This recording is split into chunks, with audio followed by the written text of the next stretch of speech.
श्रीलंका सांस्कृतिक आयतन सभापति डब्ल्यू जयश्री माता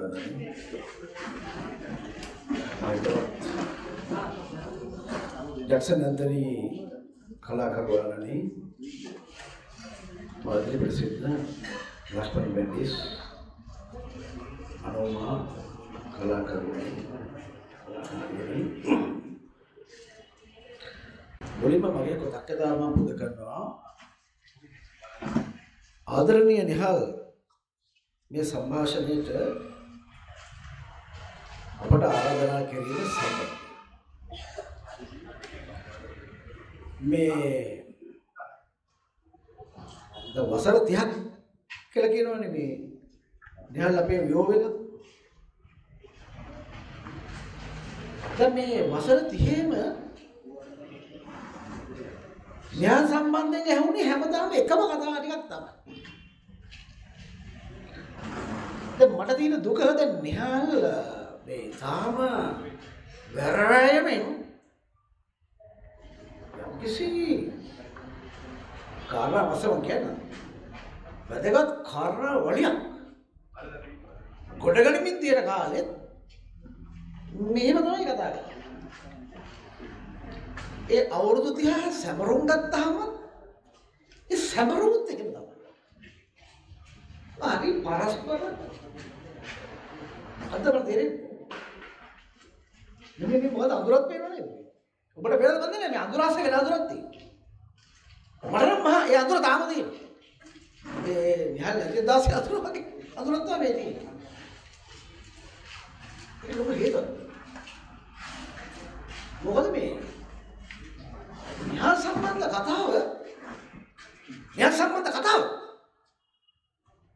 කවදාවත් එළියට ආවේ නැහැ.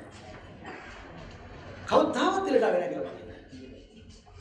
ඒක මහ විශාල නාද හේවණලි වගේකින් පඬිත වාක්‍ය වලින් එක එක මිනිසුන්ගේ පඩත්තල ගන්න වලින් වහන දැනුත් එහෙමයි කියලා මම හිතන්නේ. බලමු අදවත් ඒක නැති වේද කියලා. මගේ යෝජනාව ඒකයි. අදවත් ඒක නැති වේද කියලා. දැන් දන්නවා දැන් නිහල්ගේ ජීවිතේ වසර 30ක් අපි ඔහුට ඉවත් වුණා. වසර 30ක් අපි ගත කරපු නිහල් නැතිව ගත කළ සංස්කෘතික ජීවිතයට බැරි වෙලාවත් නිහල් හිටියනම් එහෙම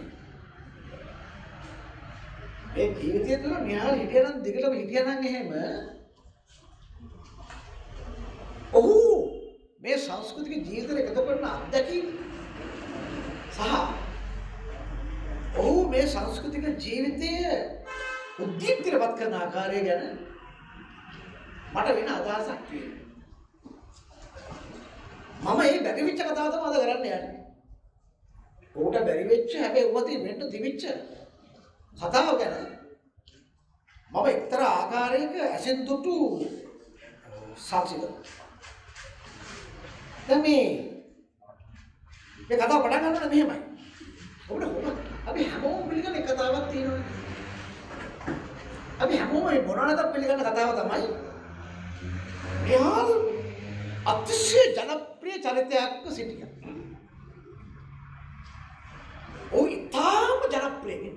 ඉතාම කියන්නේ වචනේ මතන සෑහෙනවද කියලා. ඉතාම ජනප්‍රිය. ඔය මරණය වෙන කාලේ වෙනකොට නිහල් ගැන මේ නොදන්න පොඩි එකෙක්වත් නැහැ. ඒ තරම් ජනප්‍රිය නිහල්. අතිශය ජනප්‍රිය. ඒ ජනප්‍රියත්වය ගැන කතා කරමින්ම ඒ කතා කරන මිනිස්සුම වරහන් ඇතුලේ හැපි එක තමයි ඇයි මෙයා මෙච්චර ජනප්‍රිය? ඇයි මේ මිනිහා මෙච්චර ජනප්‍රිය? ඒක පුදු වැඩ. එහෙම චරිතයක් ලංකාවේ නැහැ.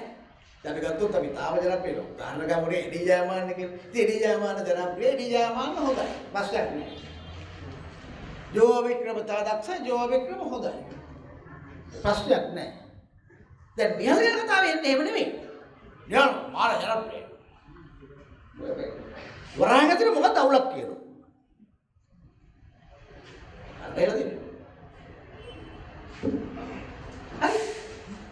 එතකොට දැන් ඒකේ මේ මුදුන් මුල තමයි ඒ කාරණාවේ මුදුන් මුල තමයි සාජන් නල්ල තමයි.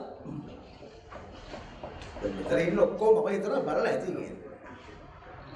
අනිතරේ මෙතන ඉන්න වැඩි පිරිසක්වත් බලලා ඇති කියලා මම හිතනවා.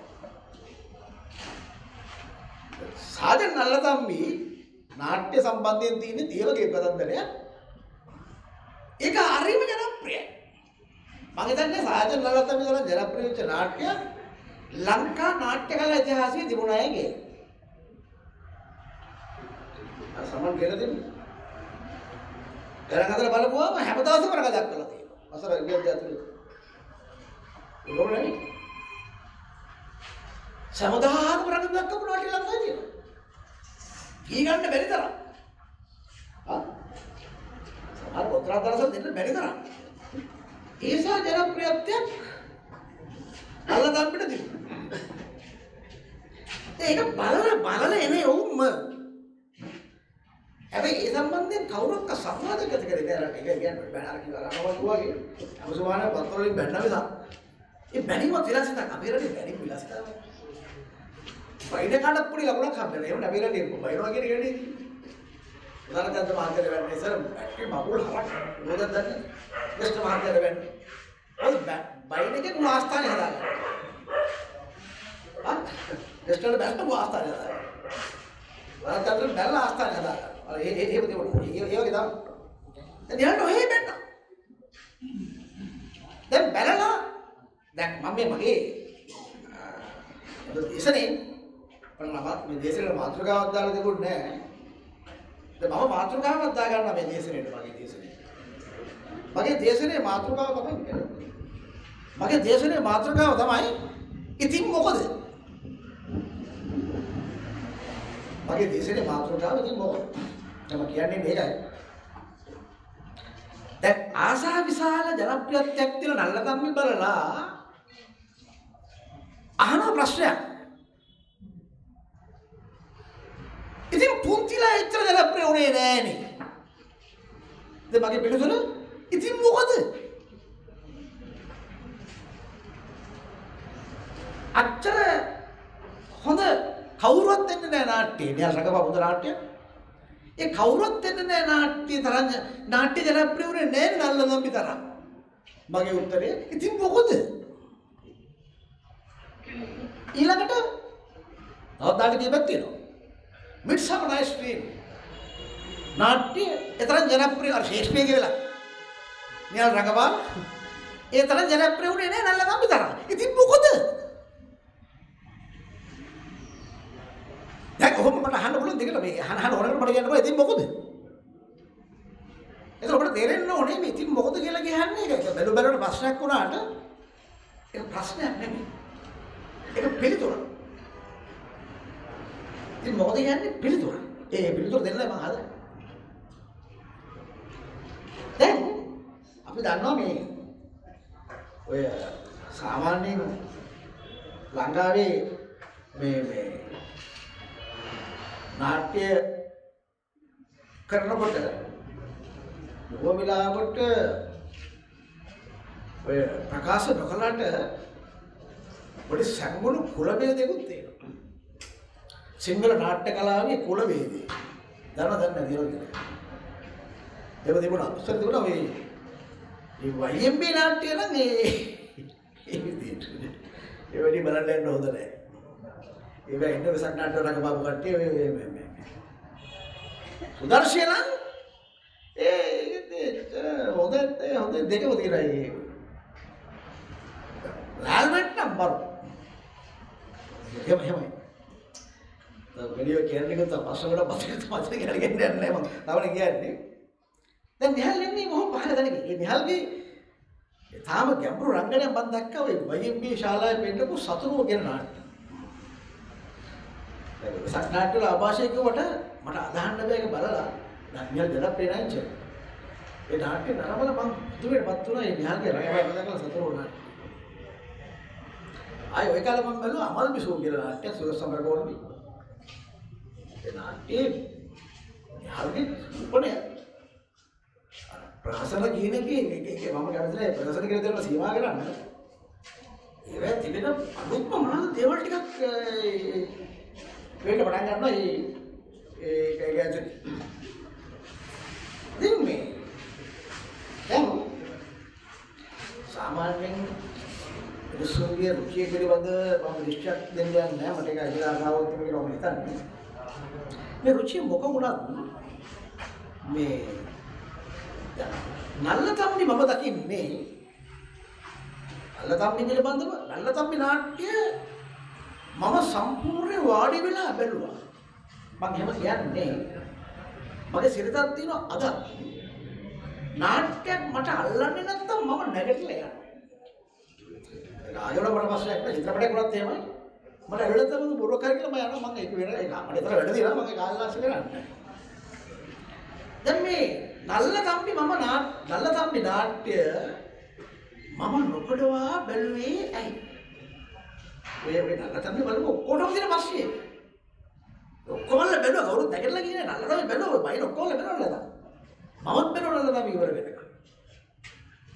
ඒ බලලා මම පැමිණ නිගමනේ නල්ලතම්බි හොඳ නාට්‍යයක් නෙවෙයි.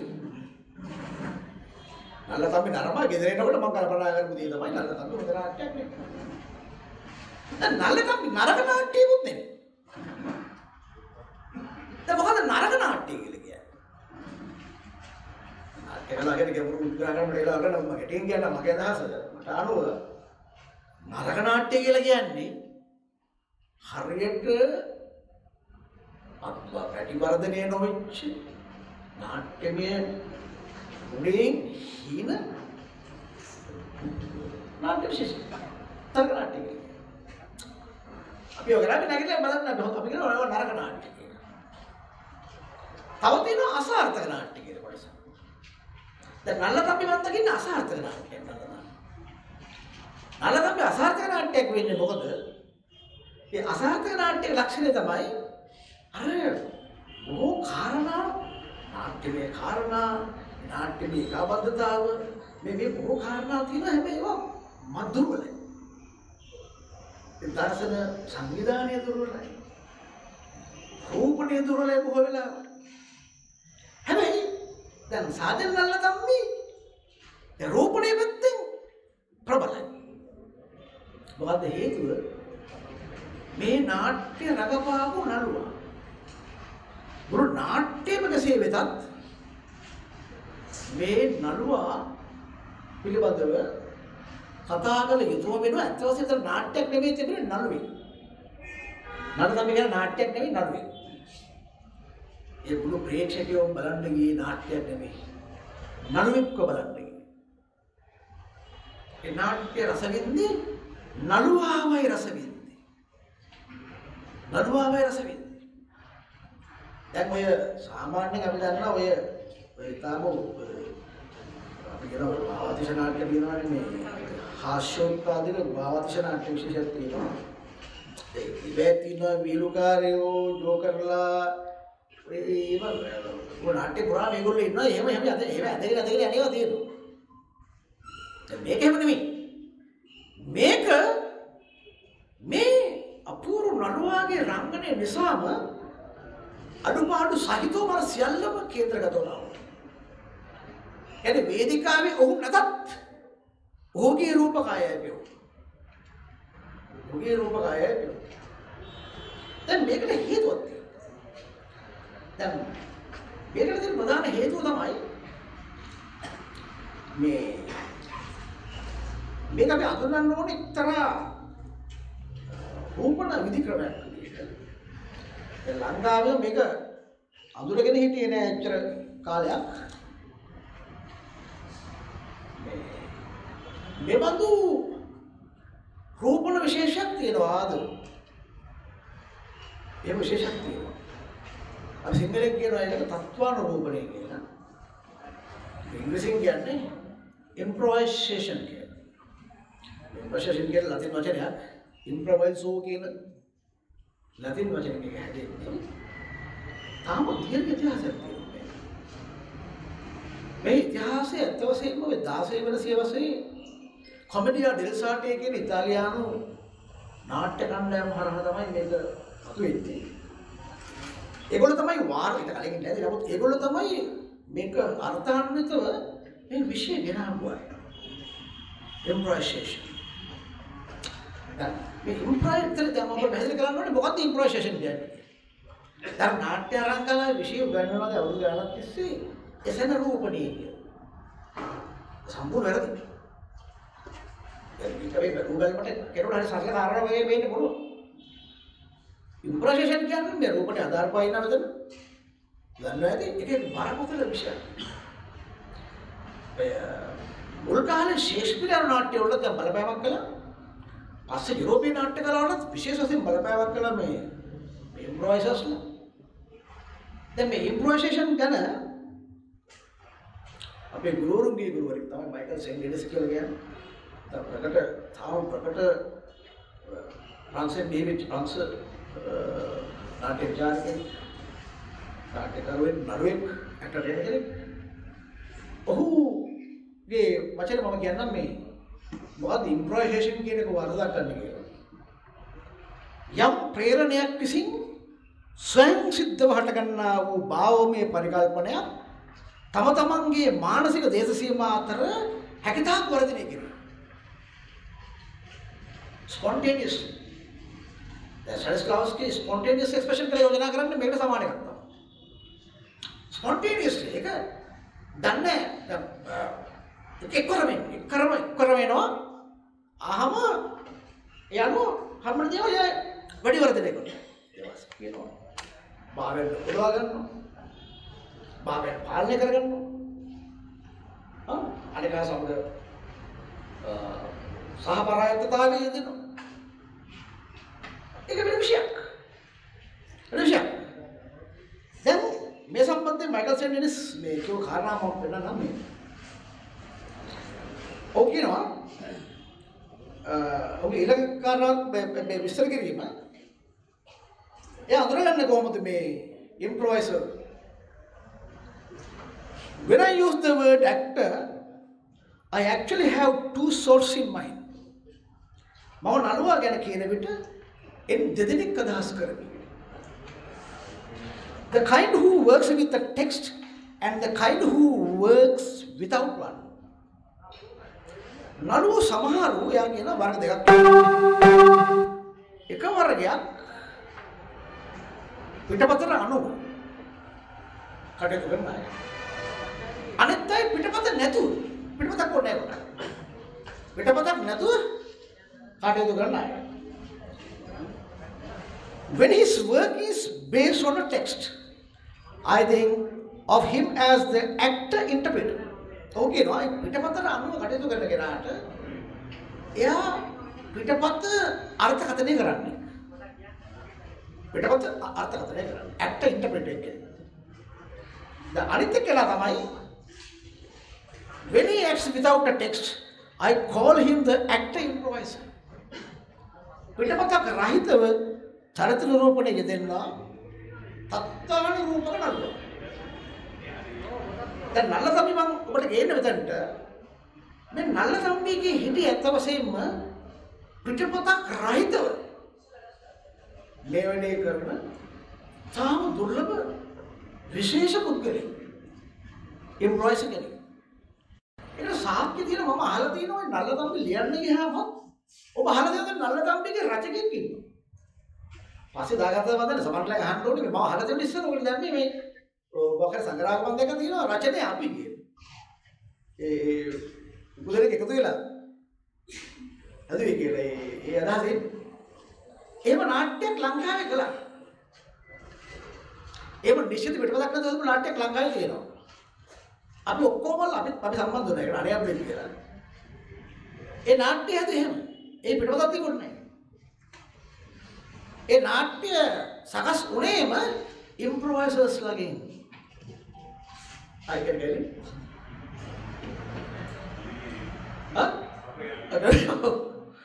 ඒකට කොයි ප්‍රොසෙස් එක?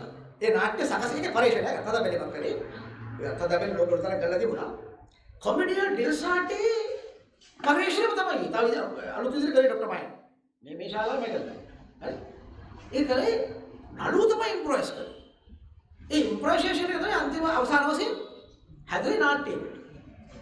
අද තමයි එහෙම නැත්නම් මම හරියට දන්නේ. නමුත් මගේ විශ්වාසය එතන ඉන්නේ ඉම්ප්‍රොවයිසර් කෙනෙක්. ඔහු පුදුමාකාර ඉම්ප්‍රොවයිසර් කෙනෙක්. මොන වගේ පුදුමාකාරද? මම දැන් මතක් කරනවා. මයිකල් සෙන්ඩිලිස් කිව්වේ ඒක. ඔව් කිව්වේ මොකද්ද? යම් ප්‍රේරණයක් විසින් ඩ්‍රයිවර් එකක් විසින් ස්වයං සිද්ධව හටගන්නා වූ භාවමය පරිකල්පනයක් තම තමන්ගේ මානසික දේශීය අතර හැකියතාක් වර්ධනය කිරීම. ඒක හැමෝටම කරන්න බෑ. දැන් මේ ප්‍රේරණය එන්නේ කොහොමද? දැන් නිකම් මිනිසුන්ට ප්‍රේරණයක් එන්නේ නැහැ. කලාකාරයෙකුට ප්‍රේරණයක් එන්නේ ඒ ප්‍රේරණයට පිටුපත දෙන ලෝකයක් උඩ තියෙනවා. අත්‍යකින් සමුදායක් උඩ තියෙනවා. ඔව් කියවා තියෙනවා. කියවා නැතත් ඔව් දැකලවත් තියෙන්න ඕනේ. එහෙම නැත්තම් කිව්වත් දැකත් ඔව් ජීවිතේ ලබාගත් පුදුමාකාර අත්‍යකින් සම්භාරයක් තියෙන්න ඕනේ. ඒ අත්‍යකින් සම්භාරය තියෙන පිටපතක් නැහැ. ඒ අත්‍යකින් සම්භාරය පරිකල්පනයකට මෙහෙවන්න දැනුමක් උඩ තියෙනවා. දැන් මේ තැලිම ලබාගත්තේ කොහෙන්ද කියලා මට ප්‍රශ්නයක් නැහැ.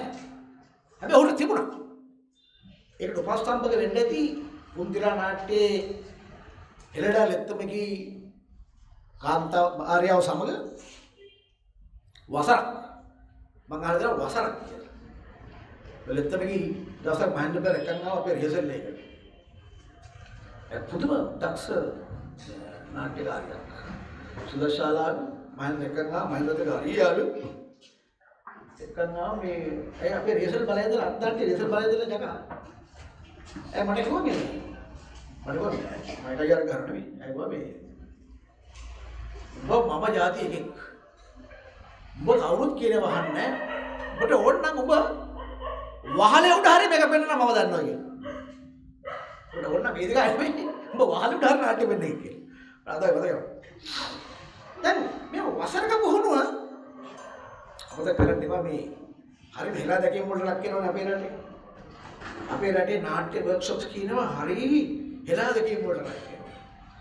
හැබැයි ඔබ දන්නවද අපේ රටේ වැඩිම මේ නාට්‍ය නිශ්චිත නාට්‍ය රංග මේ පාඨශාලා නැති රංග පාඨමාලා නැති රටේ උගා නාට්‍යකරුවෝ බිහිවුනේ ඔය වර්ක්ෂොප්ස් වලින්. ඒවා එක විවිධ ගුරුකුල තියෙනවා විවිධ අඩපාඩු තියෙනවා ඒක වෙන දෙයක්. නමුත් වැඩිපුර මිනිස්සු බිහිවුනේ ඒවයි. ඒ වුණු කාලනාස්ති කරන්නේ නැහැ. ඒතකොට වසරක කාලය තුළ න්‍යාය තුළ තිබිච්ච න්‍යාය තුළ හිටි ඉම්ප්‍රොවයිසර් තව දියුණු වුණායි කියලා මම හිතනවා. ඒක තමයි මහිමේ. අමතක කරන්න බෑ. හැමෝම අමතක කරලා කාරණා තමයි. උගත් කියුන් හිතනවා මේ නල්ලතන් හැදුවේ මේ කුන්තිලාට ඉස්සෙල්ලා ඉන්නේ. නෑ. නල්ලතන් හැදුවේ කුන්තිලාට පස්සේ. යා කොණ්ඩේ අපි කුන්තිලාට ඉස්සෙල්ලා. साक्षी दराई वसंत विट्टाची जोड़ने का वेक अरे दैट इलाक पासे ता पासे तीरो हंटा पासे अभी हमको बे ये नाल किसी कुछ चला मुंडे लगे तो बेकला बहुत रंगना भी है ये कलर उड़ाते रहे मम्मी का मायना मैं क्या करने ने मैं इम्प्रोवाइज करने के लिए ओके जीविते वो गत करपु वो लबागत अद्धकिम टे कुंतिलाගේ මොකද ගත්ත कुंतिलाකට කලින් කොහොමද ඉම්ප්‍රෙස් කරන්නේ සුදස්සවර බෝන්ගේ අමල විසෝනාට්ටි ජවනිකා නැවත බලන්න ආසයි නිහාල් සිල්ලා ඉන්න ජවනිකා අර අහලවන්නකෝ බලනත සුදස්සවර බෝන්ගේ මම කියන්න ඕනේ කියලා උන් රටපෑම නාට්‍යයක් රන් සලකුණේ